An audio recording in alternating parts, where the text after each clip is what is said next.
$1 में अब हो गया है 81 रुपए। पहली बार हुआ है ऐसा। आखिर क्यों रुपया इतना गिर रहा है? नमस्कार, स्वागत है आपका विकासशील भारत पर।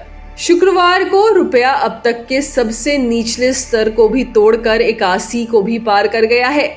घरेलू करेंसी $1 के मुकाबले 81.03 पर खुली और एक नया ऑल टाइम लो 81.13 बनाया गया। पिछले 8 ट्रेंडिंग सेशंस में से यह 7वीं बार है जब रुपए में लगातार गिरावट देखने को मिली है।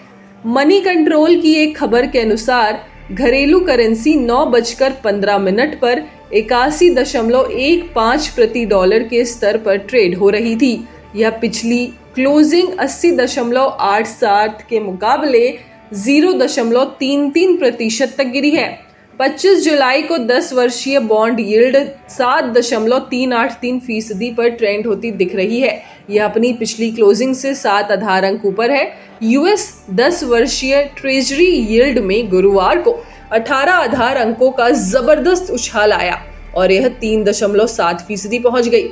इस दशक का यह सबसे उच्चतम स्तर है। इसके आधार पर कहा जा सकता है कि निवेशकों को आर्थिक मंदी का बढ़ता जोखिम नजर आ रहा है। अर्थव्यवस्था पर इसका क्या असर दिखेगा, चलिए जानते हैं।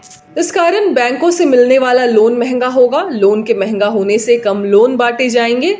मार्केट में करेंसी का सर्कुलेशन कम हो जाएगा। जिस डिमांड और सप्लाई के गैप की अभी हम बात कर रहे थे थोड़ा कम होगा। महंगाई को काबू में लाया जा सकेगा, ऐसा सोचते हैं केंद्रीय बैंकों में मौजूद लोग। विदेशों में जनसंख्या का एक बड़ा हिस्सा अभी भी लोन और ईएमआई के चक्कर में नहीं फंसता है, तो ऐसे में मार्केट में मांग बनी रहेगी और चीजों के दाम नियंत्रित रहेंगे। अमेरिका में रेट बढ़ने से दुनिया के दूसरे देशों के रेट और अमेरिका के रेट में अंतर कम होगा। इस वजह से दूसरे देशों को भी पैसे का फ्लो कम रखने के लिए ब्याज दर बढ़ानी पड़ती है। दुनिया भर के दूसरे बैंक भी अपने ब्याज दरों का इजाफा कर रहे हैं। बैंक ऑफ इंग्लैंड ने 0.5% ब्याज दर बढ़ा दी है, जबकि स्विस नेशनल बैंक भी 50 बेसिस पॉइंट का इजाफा कर चुका है। इस साल जुलाई की शुरुआत में 80 के नीचे लुढ़क गया था रुपया। तब से कुछ सेशन को छोड़ दिया जाए तो इसमें लगातार गिरावट का दौर जारी है। कई अर्थशास्त्री अनुमान भी जता रहे हैं कि जल्द ही डॉलर के मुकाबले रुपया और गिरकर 82 के भी नीचे फिसल सकता है। रुपए में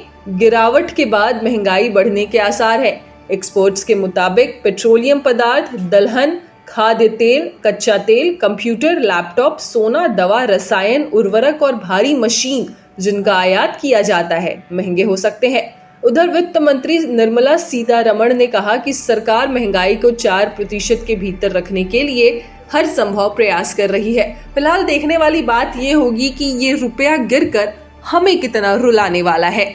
ब्यूरो रिपोर्ट, विकासशील भारत।